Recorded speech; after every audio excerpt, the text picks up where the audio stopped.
বাংলাদেশ জাতীয়তাবাদী দল, এই দলের প্রতিষ্ঠাতা শহীদ প্রেসিডেন্ট জিয়াউর রহমান, যিনি বহুদলীয় গণতন্ত্রের প্রবক্তা, যিনি একাধারে স্বাধীনতার ঘোষক, বীর মুক্তিযোদ্ধা এবং গণমানুষের নেতা, দেশের অতন্দ্র প্রহরী, আমাদের সেই প্রিয় নেতা শহীদ প্রেসিডেন্ট জিয়াউর রহমান সাহেবের শাহাদত বার্ষিকী ৪৫তম।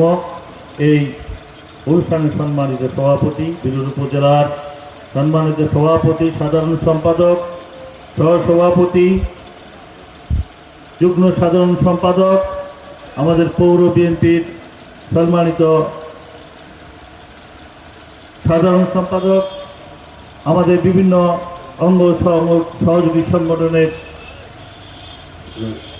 নেতৃবৃন্দ, আমাদের বিভিন্ন ইউনিয়ন থেকে আগত সম্মানিত সুযোগ্য সভাপতি, সাধারণ সম্পাদক, সাংগঠনিক সম্পাদক, মহিলা দল সহ শ্রমিক দল, চাকরি দল, ছাত্র দল, যুব দল, স্বেচ্ছাসেবক দল সহ সকল অঙ্গ সহযোগী সংগঠনের নেতৃবৃন্দ, আমি সকলকে জানাচ্ছি আসসালামু আলাইকুম।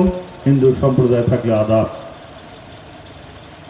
আমাদের আজকের এই অনুষ্ঠানের মূল লক্ষ্য আমাদের দলের প্রতিষ্ঠাতা, যিনি এই দলটি তৈরি করেছিলেন, উদ্দেশ্য লক্ষ্য একটাই ছিল, জনগণের এবং দেশের উন্নয়ন করার জন্য।